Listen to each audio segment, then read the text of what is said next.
Euzu billahi mineşşeytanirracim. Bismillahirrahmanirrahim.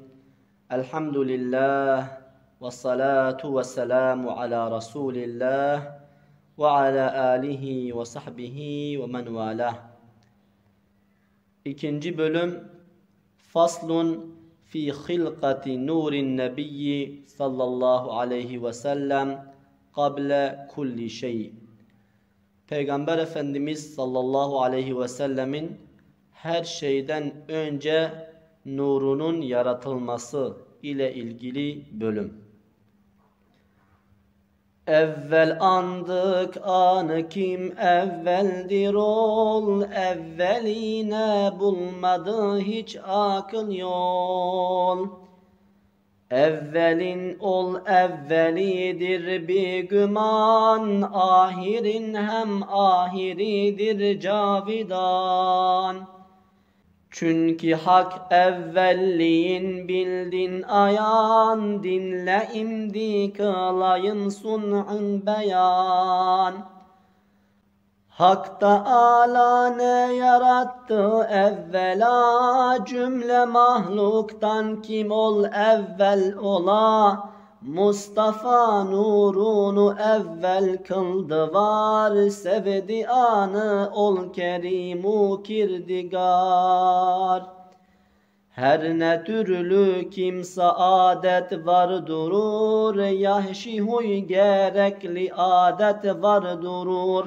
Hak ana birdi mükemmel eyledi, yaradılmışdan mufaddal eyledi. Andan oldu her nihanu aşikar, arşu ferşu yerde gökte ne ki var. Ger Muhammed olmaya idi ayan, olmayı serdi zeminu asuman. Hem vesile olduğu için ol Resul, Adem'in hak tövbesin kıldı kabul. Ger Muhammed gelmeseydi aleme, tacı izzet irmez idi Adem'e. Nuh anan çıngarıktan buldu necat, dahi doğmadan göründü mucizat. Cümle anın dostluğuna adına, bunca izzet kıldı hak ecdadına. Ceddi olduğu için anın hem halil, nar cennet kıldı ana ol celil. Hem dahi Musa elindeki asa, oldu anın hürmetine ejdeha. Ölmeyip İsa göğe bulduğu yol, ümmetinden olmak için idi ol.